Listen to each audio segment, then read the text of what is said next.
Welcome to the Comic Binge. I am your host, Paul Herman. I am joined by my co-host and close compadre, the Reverend Chris Clow. Say hi, Chris. Hello, everybody. Yes, today, we had a little bit of a last-minute changeroo. Some stuff happened, but we will do Knights Never Die issue 658 soon. But in the meantime, today we're going to be talking about some of our recent comic book purchases, and I'm very excited to talk about that. So before we get started, please, if you haven't already, we would greatly appreciate if you guys would go and select the like button, but not just select the like button, but to also please subscribe to the channel. We just recently lost like a bunch of subscribers. I have no idea if they're bots. I don't know if they're people that hate me now. Doesn't matter. But if you are watching this and you want to party, man, that's all. Yeah, exactly. But go please hit subscribe today. I think you'll have a blast. If you love comic books, we love comic books. And today we're gonna be talking about our recent comic book purchases, whether it be single issues or let's face it, it's gonna be mostly trades. Let's be real here. It's gonna be mostly trades. So I mean, that's how we do it here in the Comic Binge. But Mr. Clow, we had to do a little bit last minute stuff here for our Knights Never Die, which we'll do eventually at some point soon. Yeah, but we can't have the train move without a full complement. So we need the anchor. Yeah, El Corazon himself. If he can't show up, then it's not gonna happen. So Javi, hope you're doing well, my friend. Love you, brother. If you're watching this, man. So let's get started. Let's talk about some comics we got. I'm gonna throw to you first. So we're gonna talk about just some recent stuff we're getting. I don't. Is this stuff you've gotten for Christmas, or are you just buying after Christmas? Like what's little column A and little column B? All right. Well, holler. Are you start us off here, my friend? Start us off. This one should be recognizable to people who have watched the Comic Binge in the past. I realize, oh geez, I really like this. I should have this in my collection. I need to find it. Oh no, it's out of print. What am I going to do? So I turn to the Evil Bay. Evil Bay. To find it. Thankfully, I got it for a reasonably decent price, though, and that is the Death of a Prince Deluxe Edition hardcover. Oh. Yeah, I really like this collection. I mean, it's a good collection. The full collection is on DCUI, which is how I initially read it for our reading. But no, it's good quality print. It's got that introduction from Paul Levitz that we talked about. And I mean, it's just a solid series of stories. I know that the effectiveness hit members of our panel a little bit differently than others, but I liked it. Yeah. I'm a sucker for the deluxe edition hardcover too. Dude, you got me hooked on them too. I mean, every time I'm like, you've even softened me on omnibuses, Chris. Oh, really? You have. Well, I'll get to that. So we got a few of those to talk about too. Well, yeah, for you. Well, and really quickly, I think it's the same thing as this, right? It's just yours is like the deluxe format. Yeah, I don't know if that. Show me the DC logo on that one. Oh, let me. All right, it's this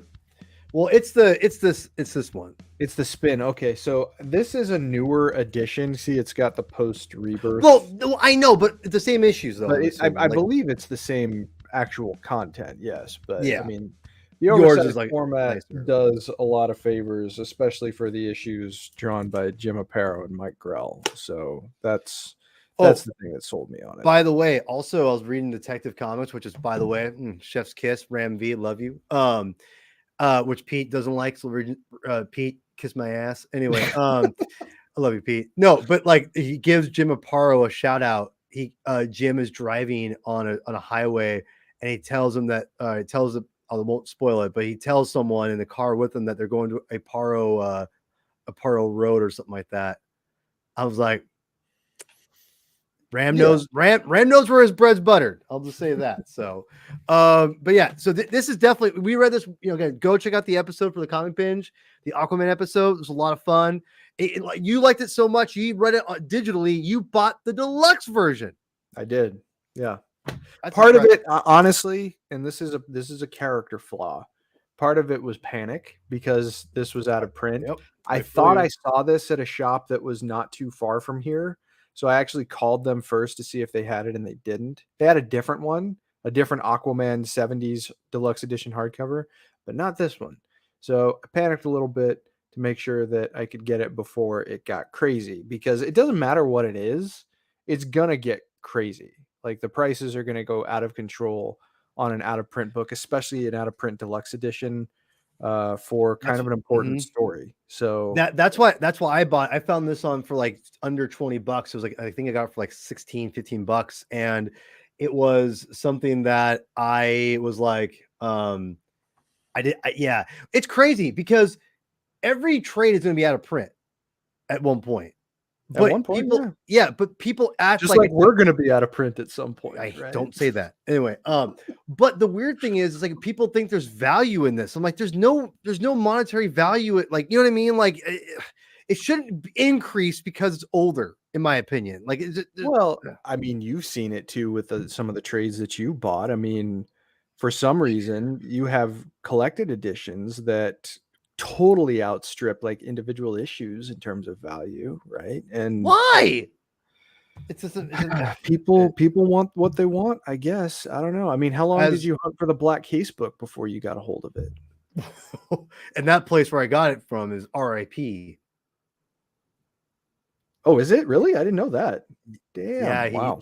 Well, yeah, I'll just say this. Jeff went to the Philippines. Or Philippines? I forgot. He went somewhere South Asia, or I think South Asia. Anyway, Jeff may come back one day. If you guys know who that is, that's a deep cut. But where I got my Black Case book, where that place, I'll miss it. I will miss it. So too bad. Anyway, what's your next one? We'll go to the next one here real quick. This was a Christmas gift. I finally rounded out this is an instance where something actually went back into print, thankfully. But the Captain America Return of the Winter Soldier Omnibus. So this is the 5th. In fact, there's a little label. I'm not sure if you'll be able to see it or not, but it's Captain America by Ed Brubaker, book 5. It's got it right there. Oh, I see that. Yeah. So this is the final omnibus of Ed Brubaker's run on Captain America. It was the only one that I didn't have, and thankfully they put the final 2 back into print mid to late last year. I think later last year. So this one includes 9 issues of Captain America and Bucky, which is kind of a cool twist on it. It's the series that assumed the volume 1 numbering of Captain America after they relaunched the main series with Brubaker and Steve McNiven. And they're more like war tales of Cap and Bucky during that time. It's also got the Fear Itself Book of the Skull one-shot, the Fear Itself Captain America one-shot, both written by Brubaker, and 14 issues of the Winter Soldier ongoing that Brubaker wrote, in addition to the final 8 issues, numbers 11 through 19, of Brubaker's final solo Captain America series. So some people aren't super crazy about the latter part of the run. I know Paul is not crazy about it. And I mean, bad. It's just not great. Look, if I'm going to compare it to the way that the run started, sure, my God. I mean, there is quite a difference. But that doesn't mean that there is not a lot of stuff to enjoy in here. So stick with the run to the end, I would say. And I mean, especially considering that right after this, that was when Remender jumped on board and he took things in a totally different direction. And that's an underrated run. And that's an underrated run. Maybe we should do like a God, you and your Omnibuy. Okay, great, man. That was the standout of Marvel Now, as far as I'm concerned. Man, that's a whole Iron Man by Gillen was okay, but Cap by Remender, to me, took the cake. New Avengers though, by Hickman. So, thank you, Chris. Well, Chris will be back momentarily after I do my two. Break it out. Break it out. You said I'm not going to expect him. Well, first one, I'm going to stick with the DC era stuff here, and this is going to be something that I didn't even know existed. It's Marv Wolfman and Gene Colan's Night Force. Oh, hey, that's cool. Yeah, and if you guys don't know Gene Colan, dude is ridiculous. Just a phenomenal illustrator, cartoonist, storyteller. Phenomenal. It's just phenomenal. And like the stuff he does is just chef's kiss, man. Roy Thomas and him had a very famous run on Dracula for Marvel comic books. They also did some Doctor Strange stuff back in the day. And so it's interesting because Gene went to, I think he went to DC first before Roy. And then Roy eventually, or not Roy, sorry, not Roy. Roy Thomas and Gene had it, but Marv Wolfman and Gene had a run on. Marv did Tomb of Dracula, or was that Roy? I get Roy and Marv mixed up. No, it was Marv because Tomb of Dracula. That's when Blade first appeared, and that's right. Okay, so the creators of Blade and who did a crazy book for Dracula, for Marvel, they did Night Force, which is very much in the vein of that same kind of thing. Have you heard of this story at all, Chris? No, I don't think so. Yeah, it's like a supernatural thing. It's like really, really, really interesting. Gene Colan's stuff is just chef's kiss. I mean, like there's, back, about a couple years ago or whatever for the binge, we did Batman issues by Gene Colan and I think Doug Mensch, and those were fantastic too. I mean, the Man-Bat stuff that Gene Colan did is so good. Just such he's not underrated because anyone who knows comic Marvel or superhero comics from back in the day, everyone is going to say Gene Colan's amazing. But still, I picked this up at Half Price Books for like $15 hardcover. I mean, come on. I mean, it's that's nice. This is worth like book. 15. Yeah, nice looking. It's by two absolute legends, Wolfman and Colan. I mean, come on. So maybe we'll read this for the binge one day. I mean, it's something I need to check out because it's great. So yeah, anyway, I've heard great things about it. Really quick before I'm going to sneak a third one in here real quick, Chris. I got this. I posted about it in the community. It's what if Thor battled Conan? Got this for $3 at Half Price Books. Nice. I mean, it's worth $3, right? Yeah. So. All right, my last of the two or three, if you will, you're gonna like this, Chris. This is dedicated to Chris, and I thought he'd like this. My mom asked me what I wanted for my birthday this year, and I had this in my wish list in stock, and I said, "It's been sitting there." I'm like, I should probably get this, and I got Teen Titans. Hey, yeah. You still got the shrink on that, baby. I know. I won't probably take it off until I'm ready to read it again, and. So obviously, I didn't even realize I did this, but it was Marv Wolfman again. Obviously, again a legendary writer. I love Marv Wolfman. I usually like a lot of stuff he does. George Perez, obviously, icon. Can't get any better than George Perez, right? For those who don't know, and Chris will eventually release these old episodes. But for the original Comic Binge incarnation, we were a podcast only, audio podcast. And we reviewed the first 6-8 issues of the series. Yeah, I want to say, and I knew I was going to like it, but I absolutely loved it. And so I've been wanting to read more for a long time. And I know they're re-releasing the omnibuses eventually in throughout this they just re-released this one actually. This just came out, so I know volume 2 eventually is going to be reprinted. But yeah, you really can't go wrong with George Perez and Marv Wolfman together. I mean, you really can't. I mean, I know they had a long run, and I think Marv even said that they maybe went too long. I don't know if maybe I'm misquoting him or not, but regardless, I read the first. We'll release the original review of that one day, and I got to tell you, I can't wait to read this actually all the way through. This is fantastic. Marv Wolfman knows comic book storytelling and superheroes better than anybody. George Perez's layouts are chef's kiss. They're incredible, and his art and his characterization, or excuse me, his illustrations are just incredible.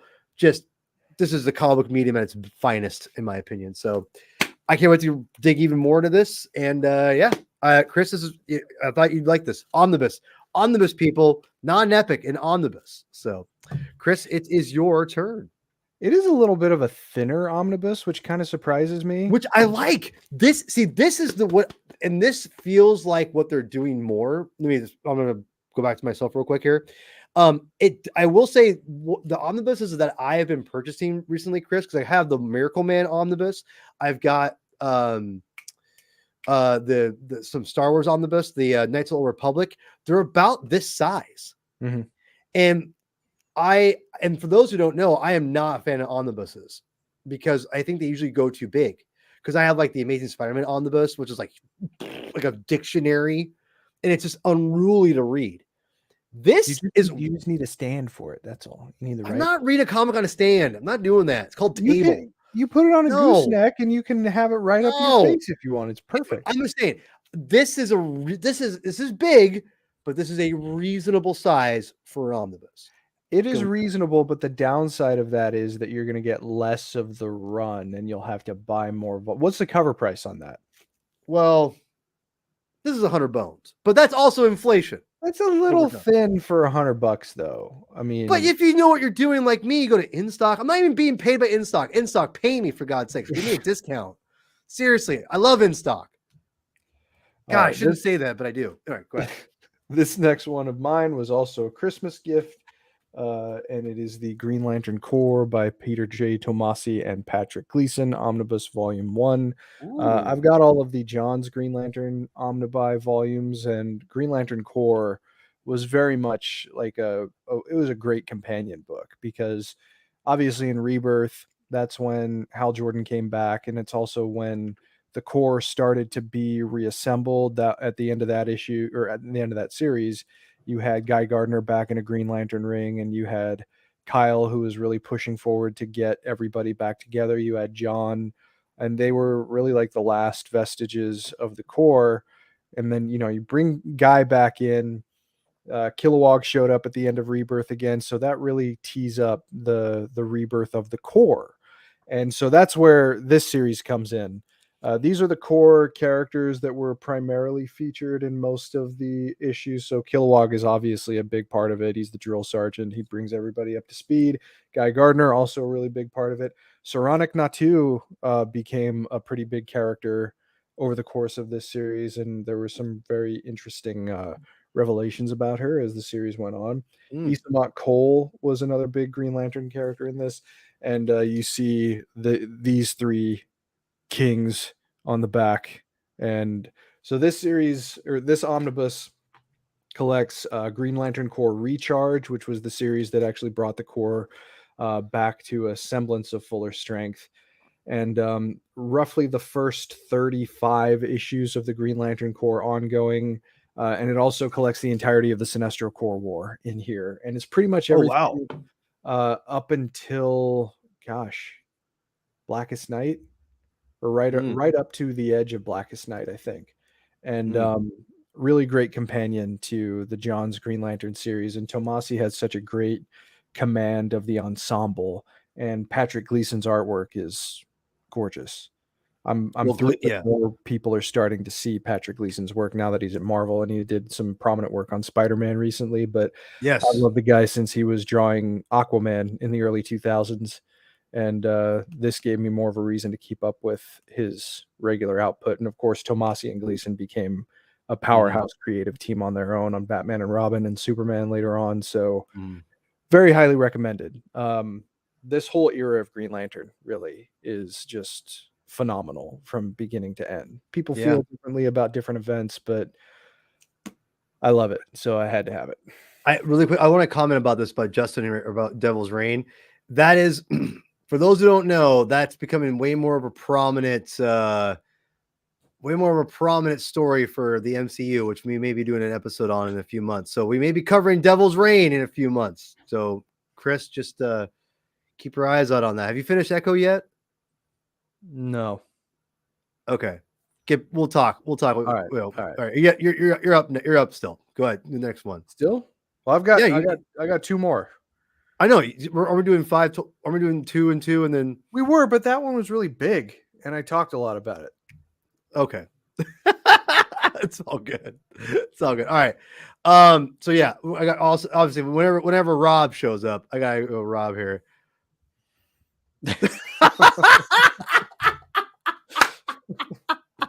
You can read omnibuses on the toilet too, man.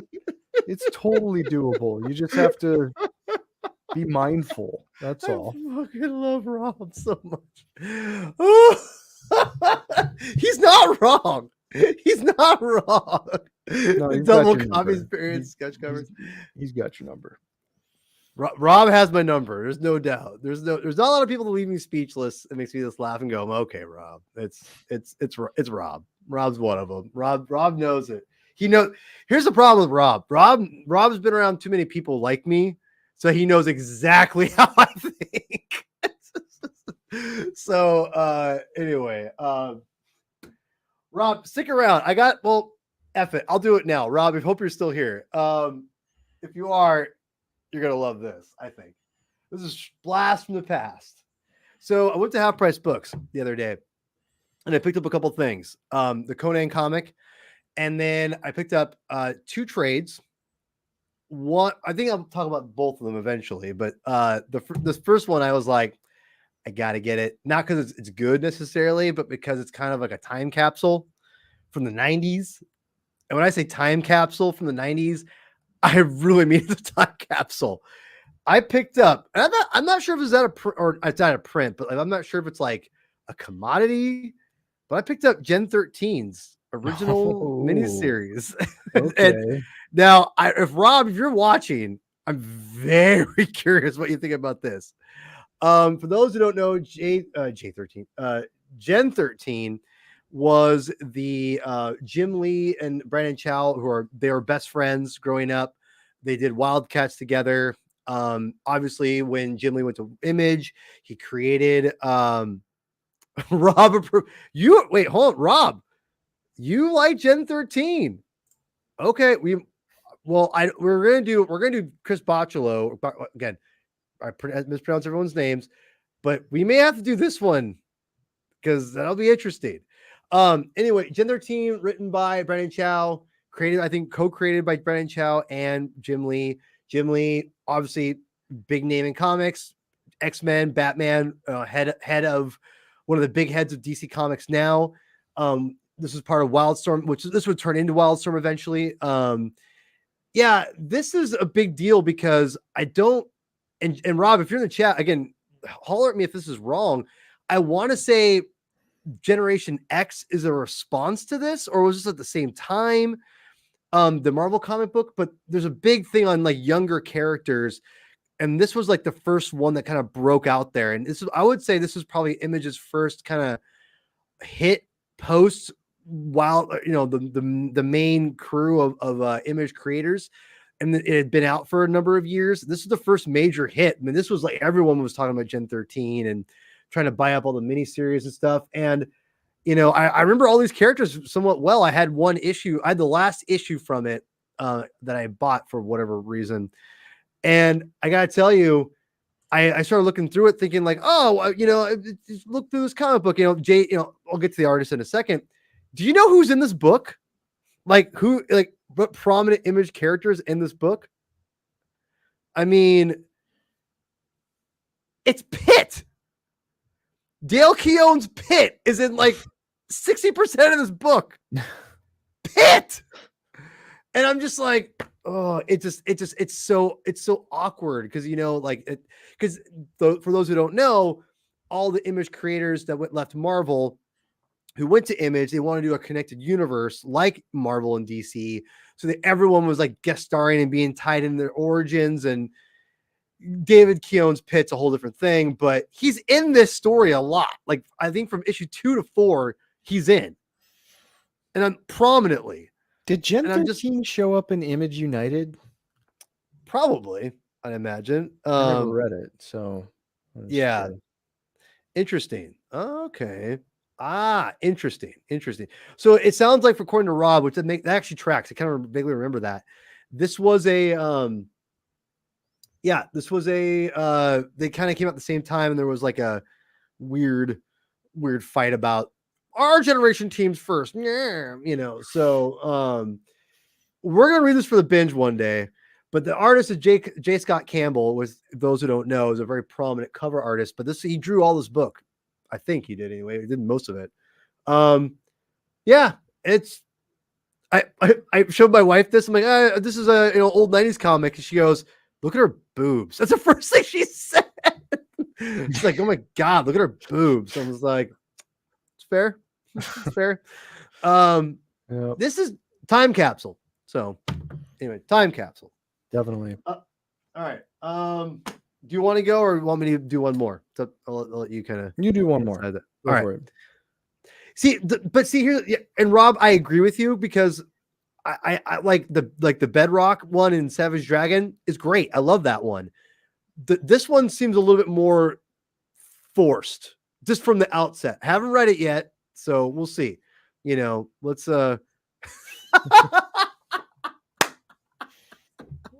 God, Rob, I miss you, dude. I miss you. I gotta get you on, man. I've already booked out this next month, but I'll be in touch. I'll holler at you on Facebook, but hopefully don't leave anywhere. All right, I'll go with the next one, which is the next. This is the next book I bought at half price, which is very funny. I love these essential Iron Man, or I am Iron, but the essential Marvel comic book collections. Those who don't know, they are black and white, and they're just a load of stories. Now, it's just like half price books and all these other people. They try to really like upsell these things and say, oh, actually, this is worth $50. And I'm just like, what? Like, why? And I don't get it. I don't get it. Find. A lot of those are hard to find. This one was $10. Nice. Now, there's a reason. Oh. Can you guess what that reason might be? Did a dog take a bite out of it? No. Just people trying to color. Oh, well, you know what? That's not bad. No, it's not. I'm down. And they do it like periodically throughout, like, it's kind of cute. I mean, that's like, funny. I know. I think that's why it's $10. So like, which I honestly, like, if it was like here and there is fine. I don't mind it. But yeah, like, this is like not like, this isn't like legendary Iron Man by any means, but I've always wanted to read it, like read Iron Man one day and read a chunk of it. Like, this is like, that would be kind of a fun exercise though. Like when our daughters are a little bit older, if we find some essential edition and be like, here, color this book, stay in the lines, just color it, and then compare it to the actual published issue later. See how close they got. It would be fun. Well, see, Eric, you're right. They did break off in other studios, but they were still a connected universe under one banner. So, like, for instance, when they first started off, like, I remember, and Rob, you can back me up on this if I'm wrong or right. I know Rob's he's already got a comment. I can't wait to get into it. No, but like for instance, Todd McFarlane went into his own thing, but it was like under McFarlane Productions or something like that. But then there you had like Extreme Studios, which was Rob's, and then you had Wildstorm, you had and then Eric Larson basically said, I'm going to start doing, I had to name it because everyone else named it. He called it Highbrow Entertainment. So they were never, it wasn't until much later they started doing their own like their own like, studio name in the corner. It was mostly Image in the corner. And then eventually kind of grew into that again, when I remember, because I remember they all started changing their name like a couple years into it instead of being under the Image banner as a whole. So Rob, if I'm wrong, holler at me because I think I'm right on that. So, but let's see what Rob had to say about Bob Layton here. Bob Layton. I need to get Rob on here and talk about Bob Layton. Are you Rob? Are you a Bob Layton fan? I kind of like having Rob not a voice just to put up here and comment because it's so funny. But are you a Bob Layton fan? I love Bob Layton. I ain't gonna lie. I think it's great personally. Yeah, a lot. To be honest, I'm with Chris. I kind of thought it was a no brainer. And the last thing I'm going to say before I throw back to you, Chris, is Mark Miller actually had commented about these recently, and he said that he really misses these because they're so cheap. He could buy like a bunch of them for friends, and what's up, Andrew? And say, and say, hey, like, let's, and give people a chance to read a bunch of comic books without having to feel like overwhelmed. And I think he's onto something, to be quite honest. People in the chat, would you want to buy cheap black and white comics for, like, let's say $20 for a huge thing like this? Because the one thing I'm going to say, and again, what was the original cover price on it? $17. So like 20, I paid $25 for this, like a brand new, nice printed, like black and white. You kidding me? Because, and for those who don't know, I keep going to my buddy Rob Sketchcraft down there. It's because Rob's a phenomenal illustrator. He's working on Spawn Kills Every Spawn as an artist, and it's coming out soon. I know that. So go pre-order that. And I trust Rob's, we don't always agree on everything, but I trust Rob's instincts and his opinions on things a lot.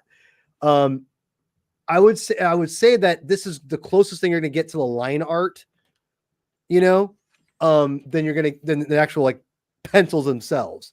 And I think the one thing I've really appreciated over the last 3 years is the black and white art and how much detail is there the artists have and the inkers have. So I talked a lot. Sorry, Chris. So yeah, I just want to say Mark Miller said, let's bring him back. I think we should. I'm curious, Rob, do you think that'd be a smart move?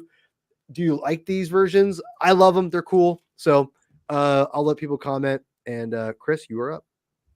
All right. One of my final two here. This is a longtime favorite of mine that they omnibused several years ago, and then again, it's a common tale, went out of print. But they finally, thankfully, reprinted it, and that is the run on Wonder Woman by Gail Simone. This is an omnibus. This collects issues, 14 through 44, and Wonder Woman number 600, as well as a short story from Sensation Comics featuring Wonder Woman number 1 and the Wonder Woman 75th anniversary special, all stories written by Gail Simone. And there's just such a degree of authenticity in the way that she wrote Wonder Woman. You had really great artists, not the least of which being Terry and Rachel Dodson, who contributed to some of these pages off of the back of their work with Alan Heinberg on Wonder Woman. Really cool story in here called Rise of the Olympian that took place around Final Crisis, where the Amazons basically fought Spartans, and it's as cool as it sounds. So, but beyond that too, there's just, her heart is on full display. Her ability to lead is on full display, and this whole run gives a great deal of credence to why she is a top tier DC universe character. So highly recommended. Great run with Wonder Woman. Do me a favor. Can you show me the cover real quick, just without the glare of the light? Try to see if there's a way to get, because it's a little. Is this okay? There we go. That's a great cover. Yeah. And who's the artist on that? The artist on the cover, that's a good question. I'll have to look in the credits for it. But while you fill up space, so let me just comment right here. Yeah, that I didn't no idea, Rob, that they got that close to Platt's run. That's crazy, because this is Nicola Scott, who is also a major artist in here, and she did top tier. She does Titans. Titans, yeah, the Titans work is solid, dude. Yeah, Titans work is solid. I saw also. Oh, sorry. No, you're fine. You're good. Connection crap. She also collaborated with Gail Simone on Secret Six for a great. Oh, that was her. Yeah. That was also a really good series. Yeah, I've liked the art. I quit reading Titans, but it's not because of the art. I liked it. I don't know if I wanted to keep buying it. I'll probably read it digitally at one point. Jeez. Oh God, Rob. And really quick before you move on to the next one for you. Yeah, I can't believe they got that close to that run, because the run before, all that stuff before, like the couple years before that, I can't believe they actually got through that crap. That's nuts. So anyway, what's your next one, Chris? This is my last one too. Okay, I got one more. Paul knows about this because I excitedly texted him and Javi about it when it arrived. I didn't even know this existed until very recently. I kind of just happened across the information because, as you can probably tell here, I I like Robin, and I specifically like Dick Grayson. I mean, no shade on any other Robin. I love them all to varying degrees, but my favorite Robin is Dick Grayson. And, it's kind of hard to find stories these days with Dick Grayson as Robin. I think he provides a really unique perspective that the other Robins just don't because he did it first. So he was really kind of blazing the trail. And I love the stories that delve into that. But he's also just someone who has his own point of view on things that is like, if you read a Dick Grayson Robin story, you're not reading a Tim Drake Robin story or a Damian Wayne Robin story or a Jason Todd Robin story. You're reading about this particular kid and all of the circumstances that bring him to that really prominent role in the Bat family. So this is the Robin Bronze Age Omnibus. And this is a collection of stories that runs a very wide gamut from about the mid 1960s through the early 1980s. So this is right before his turn in New Teen Titans when he was brought onto that team. And it's it's a series of stories that are really about him becoming a younger man. This is like college age Dick Grayson being Robin, but before he became Nightwing. So he's still a little bit in Batman's shadow, but he's starting to try and figure out his place in the world. And James Tynion, who wrote Detective Comics, of course, and has had a pretty prominent role in the Batman titles over the past several years until I think he mostly left DC. But for a long time, he steered a lot of the ship with Batman. And I know he caught a lot of people's attention with his run on Detective that used the sidekicks, and he wrote the introduction to this collection and talked about how this was really the set of stories, especially once you get to the later part of this era, that matured the younger characters in Batman's orbit and gave them more sort of modern problems and sensibilities to have to wrestle with in addition to balancing their lives as superheroes. These kinds of stories really did help blaze the trail for something like New Teen Titans later, although that series is really kind of in a league all of its own. But these are really solid. This was very much something I was looking for, and I'm very glad to have it. So there's a lot of books collected in here. In fact, it would probably be with me to list them off, but very solid collection. I think it might have recently fallen out of print, which was another reason why I wanted to jump on it. It's still available. Oh, I see it.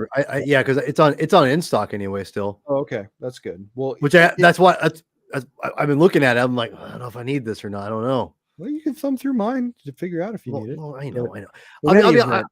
Very solid. I mean, dude, just the cover's great. Like, I love the fact they're going with a different not era, but like a different kind of feel for these, to get a feel for the character when they were, back in the day.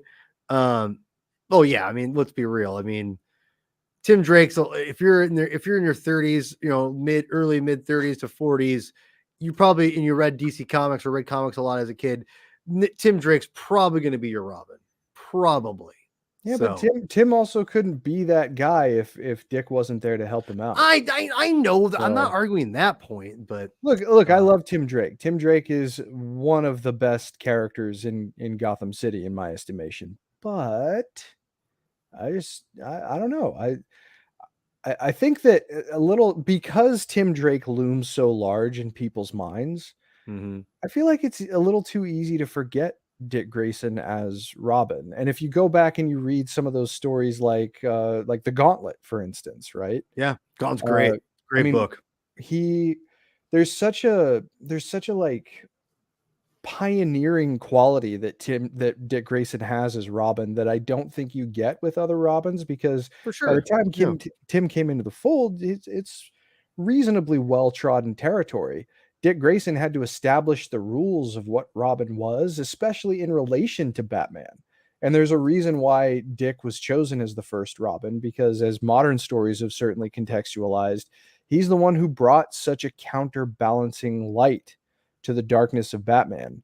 And I don't think you get that template without the unique qualities that Dick Grayson brings to the table. Yes, Dark Victory, very solid version of Robin's origin story, and Robin Year One is, of course, a great one, and one that thankfully is going to go back into print reasonably soon I'm in a so happy box about set that. with Nightwing Oh my and god. Batgirl.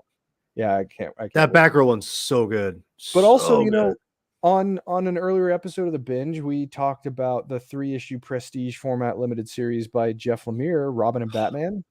That Yeah, was also Dustin a Win, right? really Oh, that was yeah, Dustin fantastic. Win, a really solid modern Great. look at Robin. But the cool thing about that omnibus too is that it provides a sense of what Robin was like in those earlier eras. Because as much as I love reading like Detective 38, Robin's first appearance, it's a golden age story, right? It doesn't Yeah, have yeah. sort of the modern kinds of nuance you expect.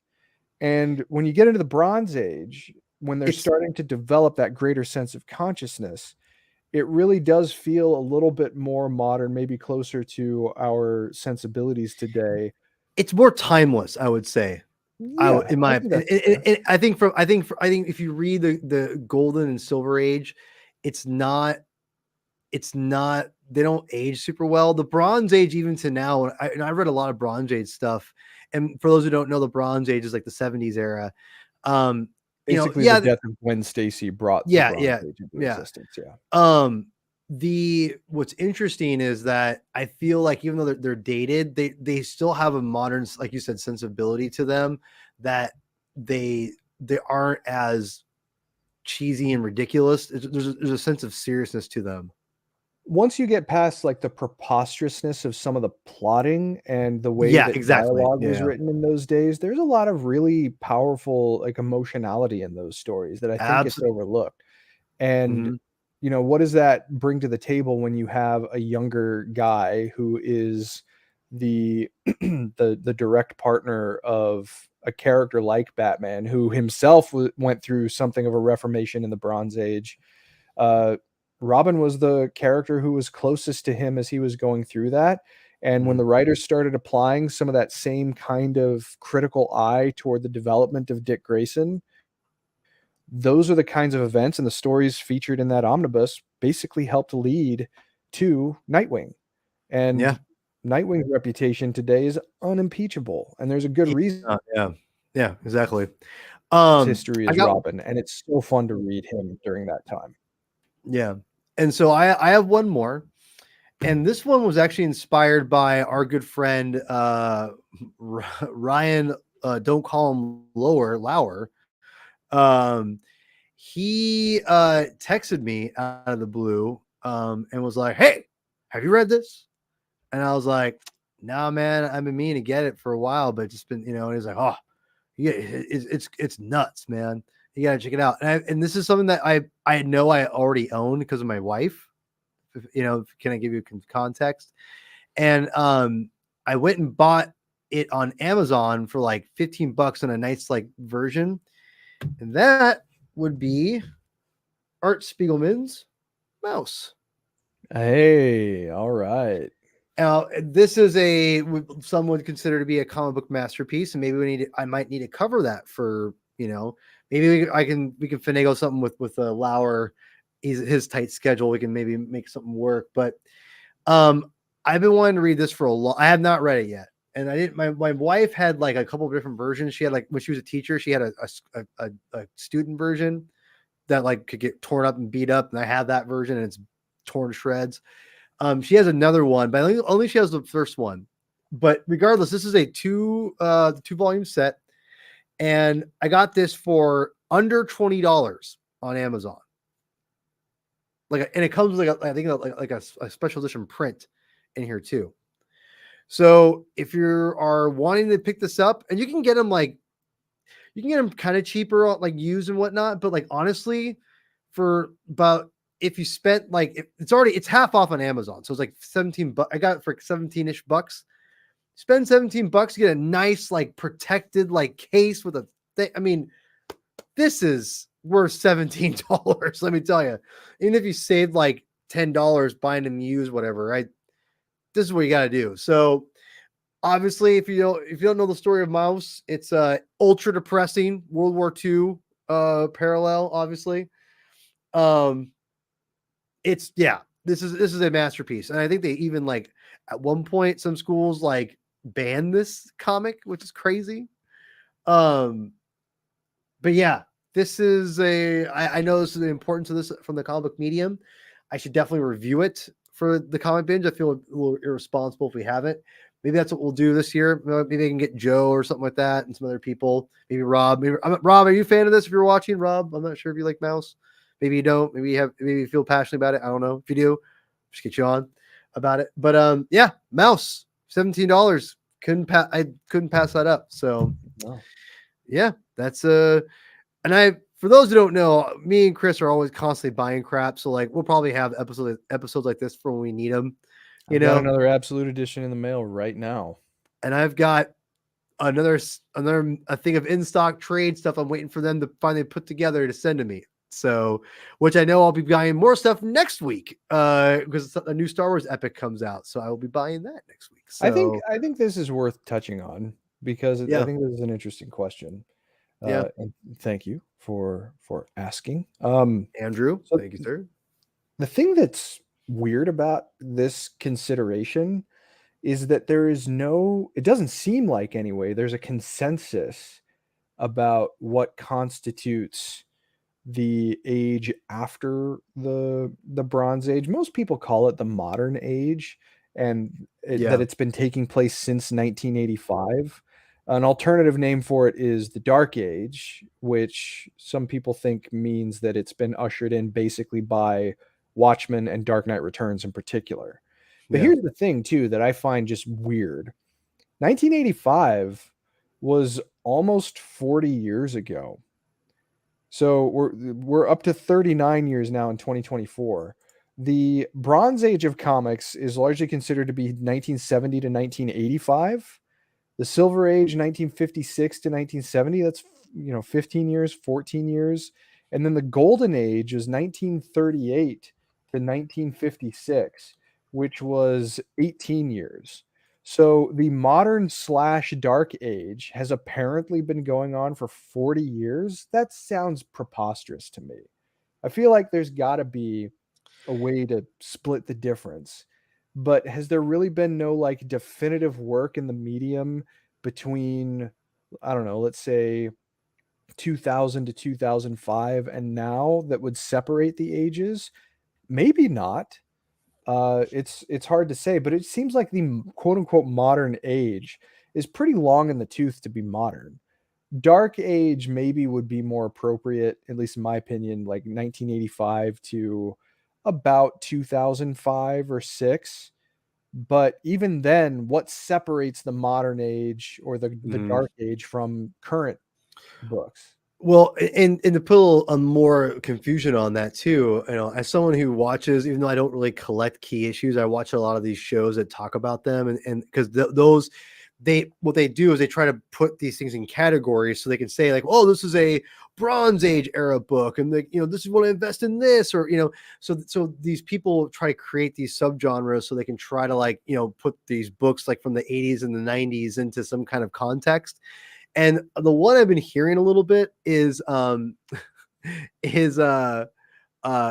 Age. And I thought that's like, we're just going to get through progressively shittier metals until we get to. Maybe. Really quick, a couple things, Rob here. Wow. Pathetic. It's so. I'm not going to say anything. I'm just going to say, just look at the two states. I'll say it. Pathetic. Enough said. On the two books. And then here, the writer's age.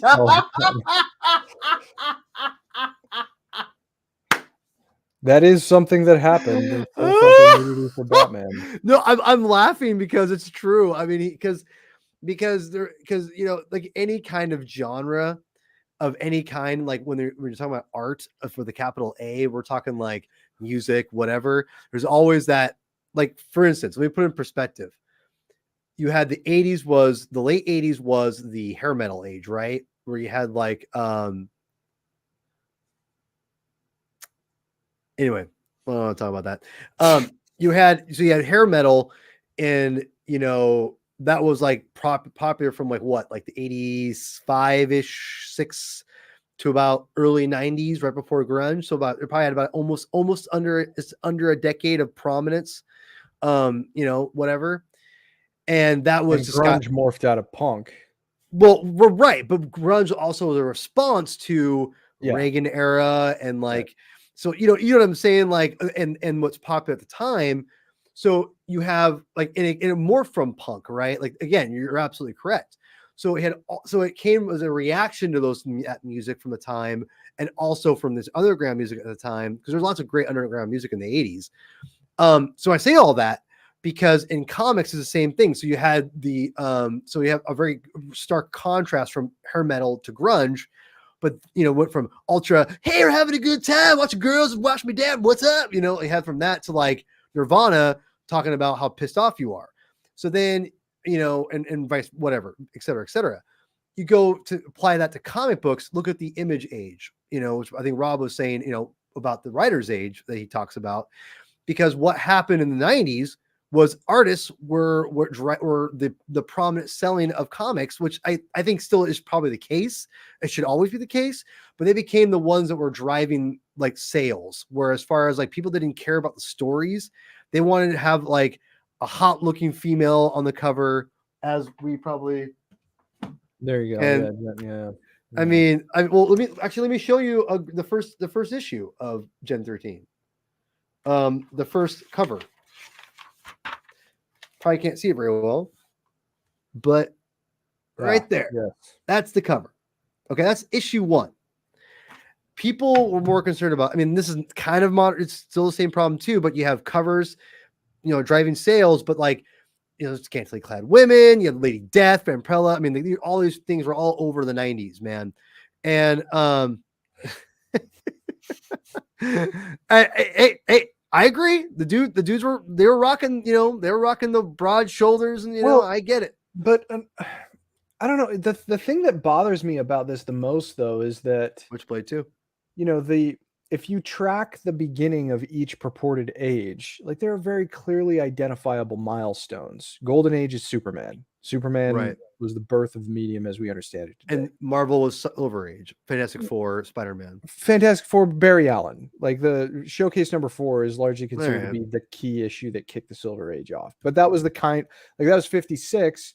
But without that, you don't get to FF and you don't get to these other and to Spider-Man, frankly. But and then Bronze Age is Gwen Stacy. And then if Modern Age we're saying is Watchmen, Dark Knight Returns, are we really purporting to say that there's no similarly transformative story that's happened in the medium since then?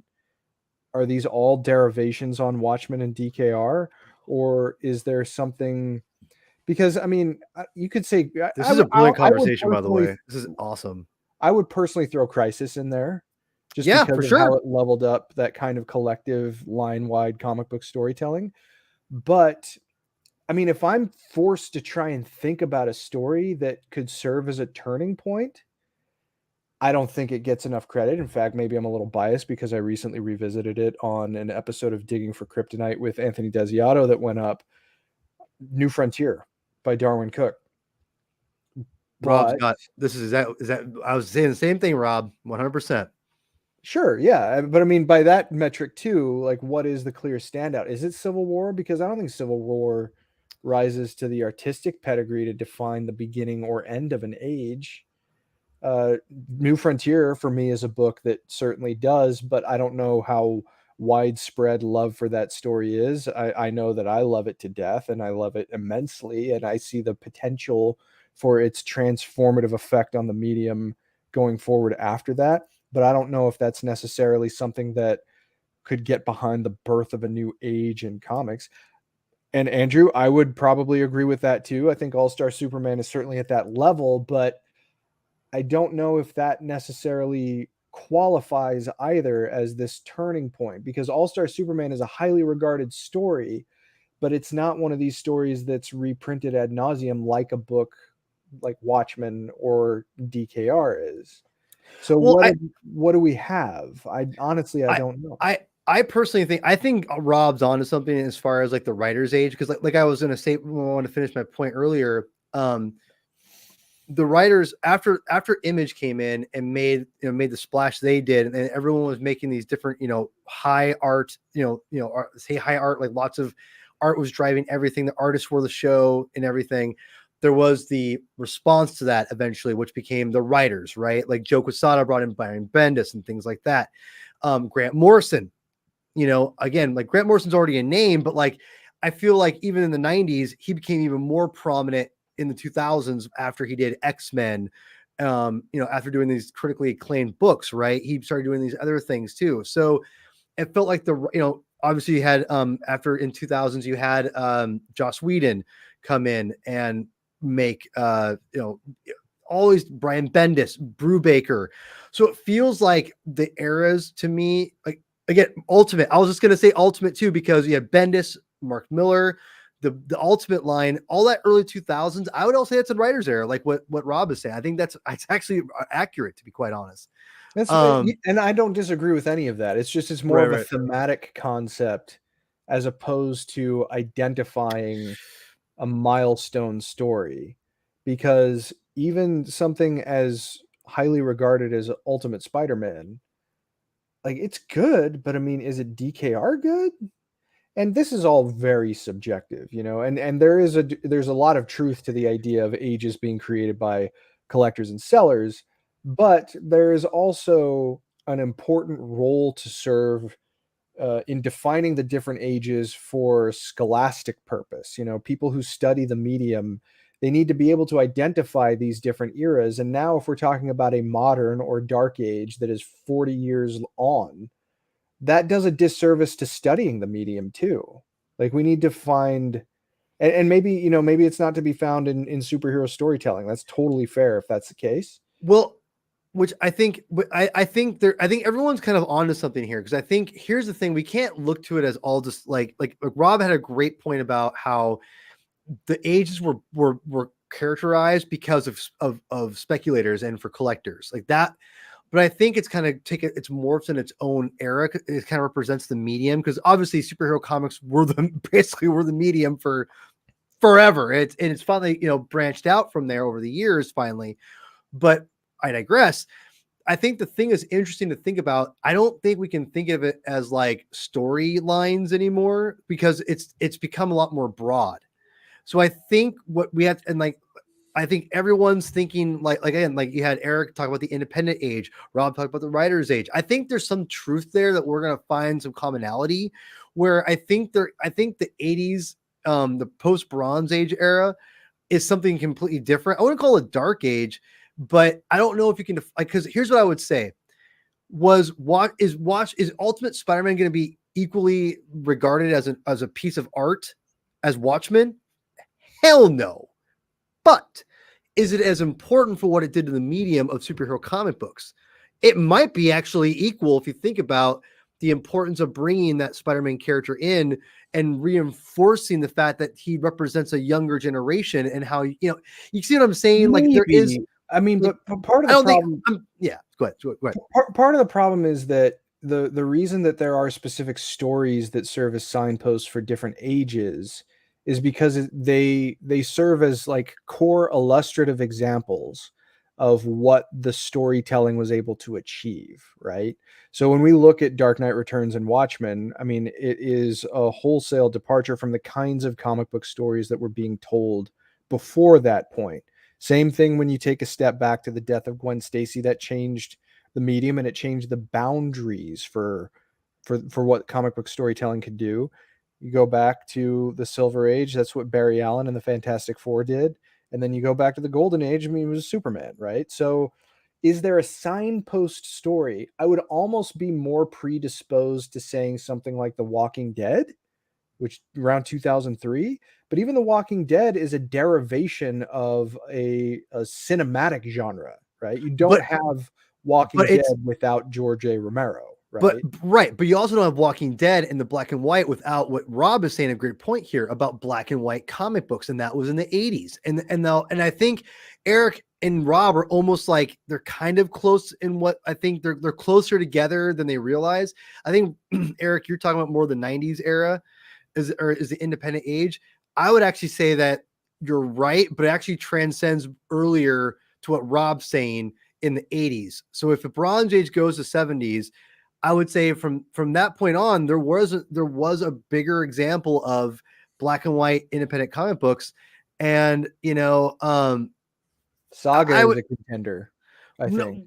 I think that's modern though. These are modern books. I'm talking about. So I think Rob's onto something because So we got to hold on. Where would you break, like, from, if 85 is the beginning of the Watchmen defined Dark Age / When's the modern? Bronze Age? When this is such a fascinating conversation. We're going over, but I don't care. This is too good. I don't want to stop. When does the Bronze Age officially end?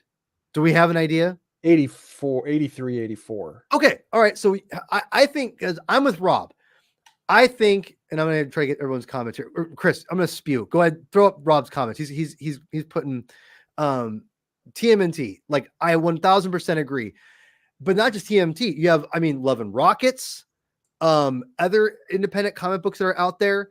So you have Teenage Mutant Ninja Turtles, Love and Rockets. Like, there's so many 80s books out there that came. I think Strangers in Paradise. I'm not sure if that was early 90s, 80s. You get what I'm saying? Like, I feel like the 80s was the birth of the independent comic book, like coming more, like birthing itself away from the big two and actually having a voice within the industry. I think the independent, you could call the 80s to 90s the independent era, and then that 90s being the artists, speculator era, because that's when it became even bigger for those two things. Sure, And then from that, great, and totally granted. But if we're talking about cutting an age off at around the same period that the other ages have been cut off for studying purposes, that would put the end of the Watchmen DKR age at around 2005 is probably pushing it a little bit, but around 2005. Let's give it 20 years, right, between Watchmen and books that came out in 05. Like, what is there in 05 that transformed books at that time, or at least the way that you think of reading comics? And I just, at least in superheroes, I don't think that there is anything that has anything resembling the same kind of resonance that books like Watchmen and DKR had. And as you know, Paul, this is from someone who doesn't love DKR all that much. I told you, I recognize its greatness and its importance to the medium, right? Because that's not a debatable idea as far as I'm concerned. However, what had that level of importance in 2004-5? And for me, it would be New Frontier, but I don't know if anything else rises to that standard on the superhero side. God, you piss me off when you talk SH about DKR. Don't like it. I'm not. I'm putting it over, man. I'm talking about how important it is, despite my reservations about it. I think we have to stop thinking it. I think the what I've been trying to say is we can't look at it as the same. I can't get behind that. I just can't. I get it's a valid candidate for the era. Yeah. Well, listen though. Let me just say this. I think we can't look at the age after the Bronze Age and how to name it and how to classify it the same as the other ones, because the industry and the medium was so much smaller at that point. And that's my point, is it's so much bigger by the time the Bronze Age is over that it transcends just specific storylines. Whereas I think it's more of like what the medium is at that moment, which, I think it's more gradual, so it's harder to find a turning point. Yeah, right? And that's what but I also think you have to look at what the medium is giving us at the time overall, besides the big two. And I think that's where I go back to Rob's point about the black and white movement was there in the 80s and 90s, from the 80s on into the 90s. The birth of the independent comic book was there in the 80s. It was. Right, but I mean, the big two, though, help to provide insight into what the current mechanics of the medium are, So when we go to Watchmen or DKR, like, obviously those are stories that came out of DC, and it was a trend of storytelling that helped to push the medium in a different direction. I feel like if something came along that was super transformative to the way that we view comic book storytelling, and one of the big two like copied it, even if it's blatant, even if it's not a great thing to do. Teenage Mutant Ninja Turtles. Did they copy TMNT? Dude, like, I mean, like, but that's still like, you're talking 80s, 90s though. Like I'm talking, right. I'm talking in something that could define an era after the Dark Age. But I think I don't want to call it the Dark Age because I just don't.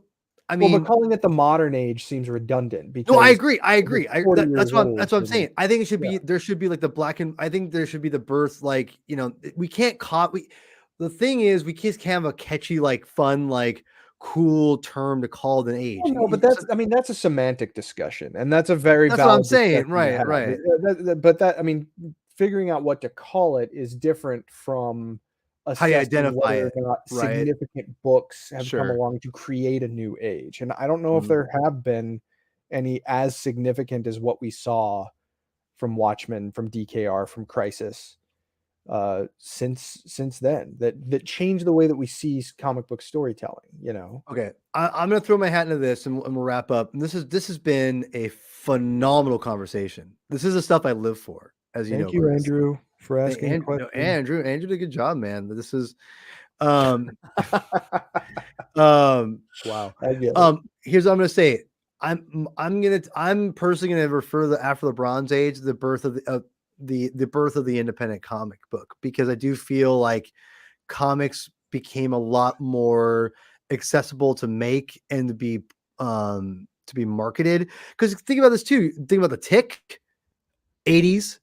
You know, I mean, like, there's ask Alex. We need to bring Alex on, and you know, God damn it, that's what we need to do. We get Alex on here. Alex never watches our show. He's too busy. He's a freaking, you know, he's working to being all important, being a doctor, you know, and writing like freaking books about the creation of comic books. I mean, definitive books about the history of the medium. That's why he'd be the right person to ask, you know. Dude, that's actually a really good point. I would love to get, dude. We should get him and Joe on here. Yeah, and Rob. Like, get those three, and I'm just get some popcorn and be like, okay, guys, just like let them all go at it. This has been great. Today are by necessity the modern age, right? Because right. We always live in the modern age, but 1985 to now, no. Anyway, I'm sorry.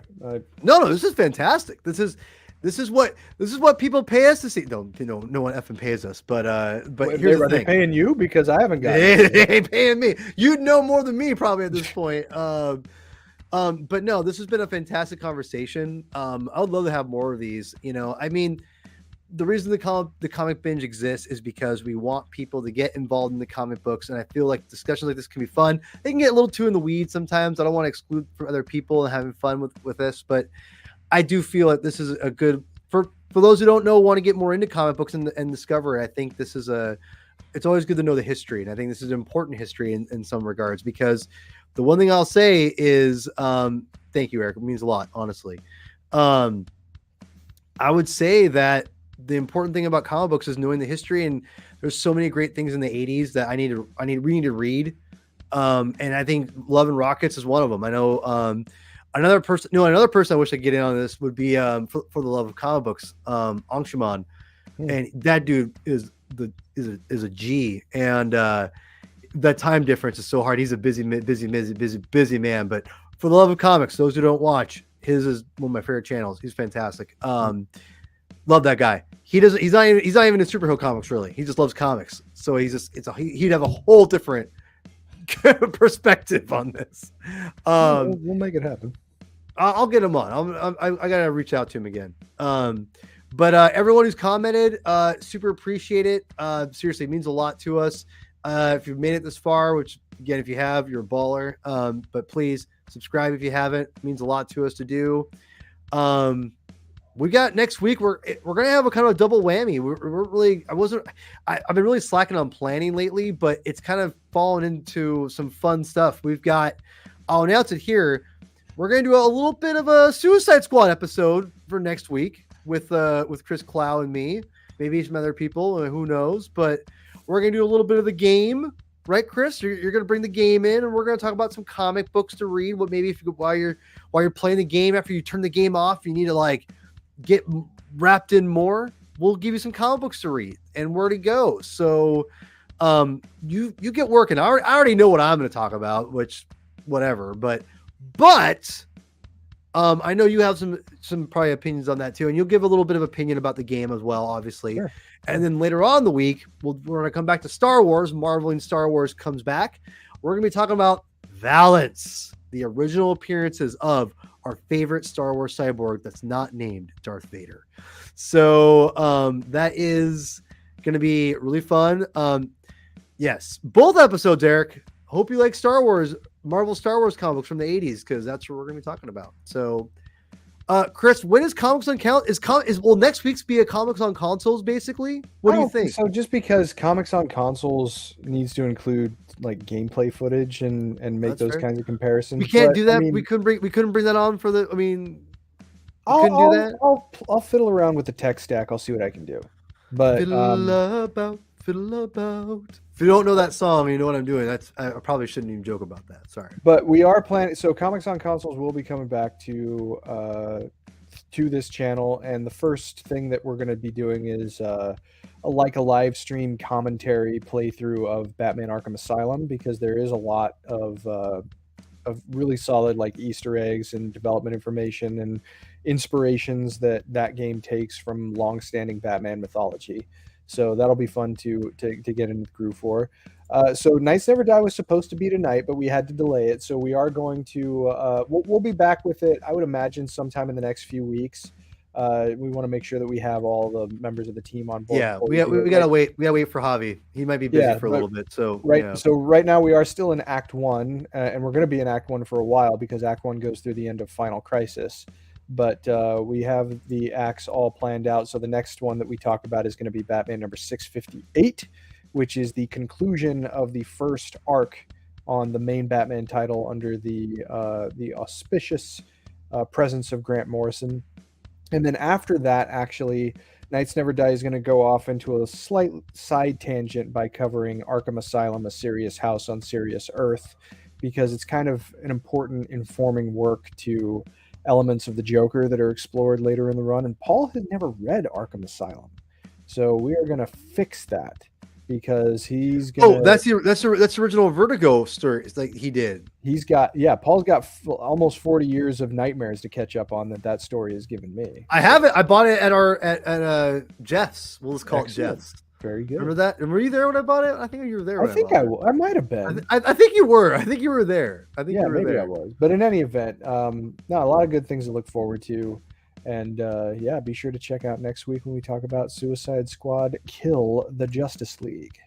And Eric, Javi, I know I can speak for Javi. He appreciates you saying that, man. So trust me. Like Javi's doing okay. We gotta just wait for him to do his thing. So but Javi's doing awesome. He's I love that guy. He's amazing. Yeah, man. So next week we have a lot of fun stuff. Tell people where they can follow you at, my brother.